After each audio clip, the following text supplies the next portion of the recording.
love a good old adventure, especially when you're running around spam dashing your way into speedrun.com with the finger press of 1,000 maximum heat gloves. I know, I sure do. Sonic has always been that guy, you know? The type of person that gets into trouble for the sake of excitement and, of course, adventure. Hence the name, Sonic Adventure for the Sega Dreamcast. The first true jump to 3D, at least platformer-wise, because Sonic R doesn't count. Now, last time I tackled Sonic on my channel, it was Sonic Heroes. And to tell you the truth, I got Sonic Adventure and Sonic Heroes at the exact same time. So I hold both of these games dear to me. So with this game, it was only a matter of time until we did a little chaos. The footage being shown will be from the PC version of the game, with the better SADX mod in order to achieve the full Dreamcast experience. So it's time to speed our way into this. Let's review 1999's Sonic Adventure. Go!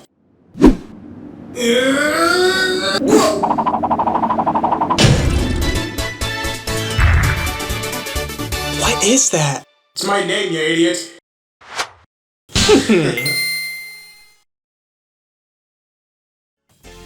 Sonic Adventure is a 3D action platformer released on the Dreamcast, and it stars 6 playable characters, that being Sonic, Tails, Knuckles, Amy, Big the Cat, and E102 Gamma. This time around, we are on the planet Earth, taking a nice vacation. But of course, a certain doctor is up to no good. I'm gonna kick your ass. The story! It was a calm and beautiful night in Station Square until the police force reported to City Hall, where we would see an ancient liquid monster known as Chaos, the god of destruction! Enter Sonic, coming to see all the commotion's all about. And basically, we beat Chaos's ass, and he retreats into the sewers, like the little piece of shit that he is. The next day, we see Sonic simply vibing near the beach until... Come on, dude. How the fuck are you gonna... whatever. Sonic goes and gets the two-tailed fuck, and we learned about the Chaos Emeralds. And that they were then told to go to the Tails lab because, you know, he has to show us something. Taking a train to the Mystic Ruins because apparently the train is faster than Sonic. So we go to the Mystic Ruins, and then, again, Dr. Robotnik shows up, being officially called Dr. Eggman by Sonic and the gang. After defeating the Egg Hornet, we learn about Chaos and what he's capable of. If this monster gets a Chaos Emerald, he gets even stronger. And if he has all 7 emeralds, you can kiss your ass goodbye. So this is really the main thing we do, at least in Sonic and Tails stories, trying to collect the Chaos Emeralds before Eggman does. And honestly kind of failing miserably, as guess what happened near the end? Yeah! What the fuck is that? There's a point where Sonic and Tails split up in the story, during the middle and the end. An example being Tails stopping a literal missile from destroying Station Square. Knuckles' story showcases Chaos' origin as he came out of the Master Emerald and it shattered to pieces, and as that happened, Angel Island has fallen once again.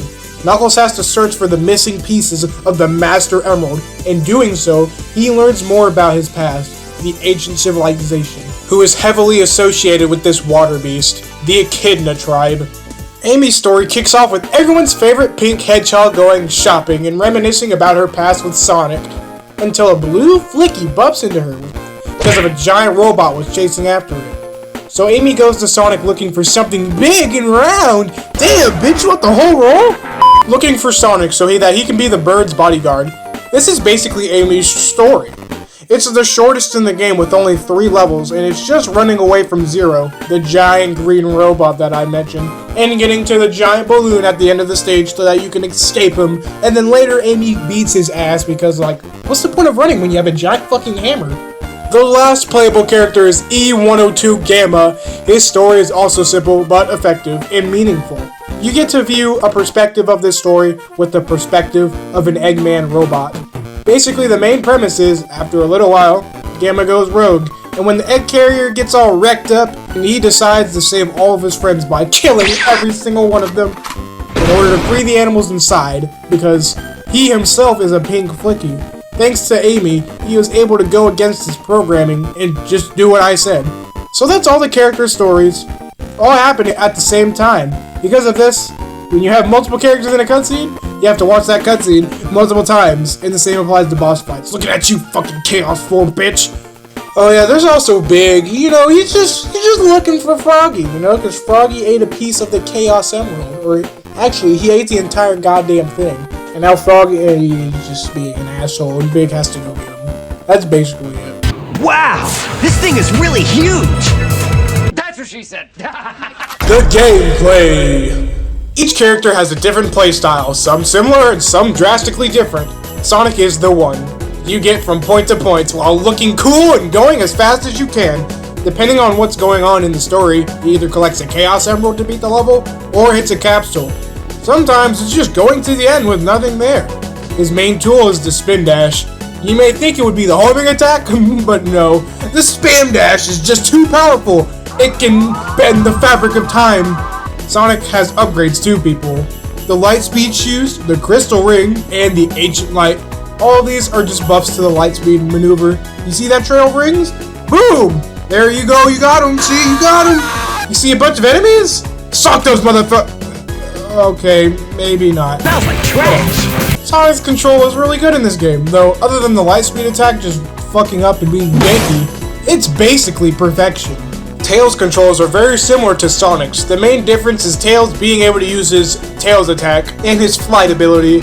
In Tails levels, you have to race Sonic to the goal, which is really easy because, duh, you can literally fly and cheese all the levels. The last level is Speed Highway, in which you race Eggman instead, but it's still really easy, even with the original level design that they put later in the level. And because he's hanging out with your boy for a lot of the time, everything is mostly the same as Sonic's story. Boss fights, sky chase, and all. So I really wouldn't recommend playing these fucking little shits back to back.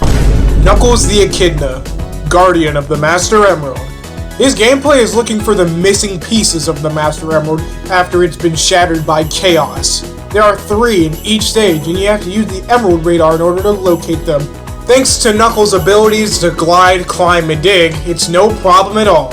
You unlock the dig ability once you get the claw upgrade. He also has offensive attacks, such as the 3-punch combo and the maximum heat Knuckles attack, in which you get that once you found the I am gay gloves. Knuckles also has to fight Chaos 4 again. Oh my fucking god! Actually, all of his boss fights are different forms of Chaos, which, fuck yeah, get that little water pecker. You wanna take my emeralds? You messing with the wrong guy. It's mainly exploration when playing as Knuckles, and honestly, it's pretty fun. It still holds up in my opinion, unlike a certain other game with Emerald Radar shit. Amy's gameplay is like a slower Sonic's with a lot more puzzle elements. The main premise is going from point to point, except this time you're being constantly chased by the green robot Zero. And you need to get to that giant balloon at the end of the level in order to escape him. She has her trusty hammer for combat and mobility. Amy also has some shitty useless upgrades like the warrior feather, a bigger hammer. They're useless. I didn't even get the bigger hammer because like the fucking whack-a-mole game's dumb. Gamma's gameplay is much more different than the others, aside from a certain purple shit. When playing as Gamma, you need to watch your back as there's a timer that is constantly counting down, and the only way to get more is to aim and shoot at enemies. The more enemies you shoot at once, the more time you earn. And with upgrades such as the Jet Booster and Laser Blaster, it makes mobility and getting around a lot easier, as well as just getting more time in general. And with that kick-ass final boss theme with E101 Beta, this is certainly one of my favorites to replay. You already knew this one was coming. Big the motherfucking cat, woo! Except this time, unlike Sonic Heroes, he's not cool. You just fucking fish for Froggy because losing his pet is just his thing, you know? I won't lie. His gameplay was very technically impressive at the time, but at the end of the day, it's fucking fishing. That shit is boring in real life. I don't want it in a video game. Big also has like the most upgrades because it's just fucking flare upgrades, and then he gets a floaty. And I mean, it's just tolerable for me. I don't hate it or anything. You fucking dick! The best part of Big's story is that when you're exploring the adventure field, you can see the other characters and talk to them, and that lets you know what points in the story that they are. Because Big is basically just the perspective of a oblivious bystander. Oh yeah, adventure fields. Yes. The worlds and shit. The world of Sonic Adventure takes place seemingly on Earth, as there's humans and industrialization all over the fucking place. But at the same time, Angel Island is here. It's a bit confusing, but it's best if you don't question it. South Island exists in this world apparently, so I mean, whatever. The hub worlds in this game are Station Square, the Mystic Ruins, and the Egg Carrier. You go from Station Square to the Mystic Ruins via train, and if you're ever lost, you can talk to this floating red orb that gives you directions. The same orb that shows each character the events of the late Echidna tribe, because it's actually to call spirits. Spoiler alert, even though this game's like over 20 years old, that orange Echidna. There's not too much to do in the hub worlds, but you can find some stray emblems hiding out in some areas, using the stone tablets to unlock levels, and even find some minigames too, like the Twinkle Cart and Sand Hill, and this is the wrong room. The egg carrier is interesting because you can still go to it once it's blown up later in the game. You just have to go there via boat. The levels themselves are pretty big, and that's a good thing considering you was blasting through them. All the levels were initially designed for Sonic. But if you have a game where only Sonic was playable, it still wouldn't be long enough of a game. That's why the other playable characters were made at all. You enter the levels via the hub worlds. Duh, you dummy. Usually you have to do something little before entering them, but it's never too much. Honestly, it just adds a little more depth to the hub worlds, which is much needed because they're already kinda boring. At least there's these polygonal people to talk to. This game has collectibles in the form of emblems, which I mentioned briefly before. You can get them for completing stages, chow races, which I don't have footage for, sorry, but I don't really care about that stuff. And of course, finding them throughout the hub world. You unlock Game Gear games for collecting every 20, and if you collect all of them, you unlock Metal Sonic! Ah, yes, Metal Sonic! Oh, sorry, excuse my weirdness.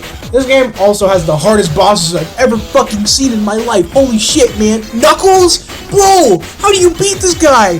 Gamma? What? How do you beat him, dude? Like, oh, I digress. But yeah, I've gotten stuck on weeks for these character bosses, which is why this video took so long to come out. Oh, that was easy. Knuckles is honestly a joke, which is sad. Gamma too, or at least he would be if you went in the right fucking room. The Eggman bosses are also pretty good, my favorite being Egg Viper for this challenge. Chaos 2 is also fun enough, though I did die in a bullshit manner. And there's that one big bad that I must mention, though that'll be in... Go Sonic! Yeah, Sonic! Who are you people? The Climax! So once you beat everyone's main campaigns, you unlock the final story, simply named Super Sonic. I wonder who we're gonna see in this one, guys. So Chaos gets more powerful with every Chaos Emerald that he collects. And the last time we saw him, he had 6 Chaos Emeralds and Sonic and Knuckles kicked the shit out of him.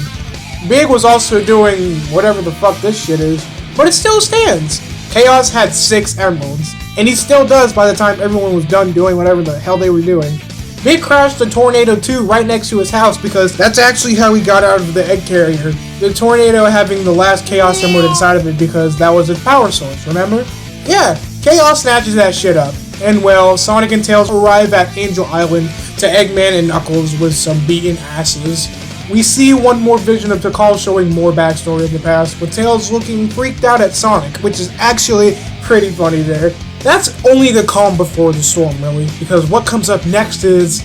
well, it's not really shocking because the cutscene shown is literally the intro to the game. Chaos creates a giant water catastrophe across Station Square, destroying it all! Damn, shit went from 0 to 100 real fucking quick, huh? It looks like we'll need the power of the Chaos Emeralds in order to tame this beast. But how do we do that if he's using the Emerald powers as his own? Because he's only using the negative energy, dummies. You gotta channel the positive energy of the Emeralds. Tails, Knuckles, Amy, and the Pink Flicky, and Big give Sonic the Chaos Emeralds in order for him to channel that energy and become the golden hero, Super Sonic, against the giant water beast, Perfect Chaos. In this fight, Sonic must have enough speed while reaching Chaos in order to spiral around inside of him and hit the weak point on top of his head. Of course, being Super Sonic, you don't have to worry about anything other than your ring drain, because, you know, that's just the cost of being invulnerable. Once everything is all settled down, and Chaos reverts back to his original form, he is then sealed away into the Master Emerald Bicycle. Along with the Chow, they all get to live in peace again. Thanks to Super Sonic, because we're just going to talk about him like he's a completely different character. This is where the game concludes, with Sonic jumping down to live through another adventure. Okay, but Station Square is still in shambles! You can't just fucking jump in the water. Okay, well, there he goes. So Sonic Adventure was a major turning point within the Sonic series. Don't forget that it was its first true jump to 3D, because you fucking know Sonic Jam does not count. We've got a bunch of characters playable, a good story, for the most part, and lore, and more. What could you want out of a 3D Sonic? We don't need boosts, or weird gems, or swords, or whatever that is. Not to say they're all bad, but this was the original 3D Sonic. And it was pure and fun, in my opinion. So that was Sonic Adventure. Tune in next time for when I review Sonic Adventure 2, a game just as good in most aspects anyway. I'll see you all next time. Goodbye! Yo, we get to play as Super Sonic and better as a DX. Check this shit out. Oh yeah, this is cool and all, but no spin dash. Kinda cringe. Still neato. And he's gone. Okay, whatever.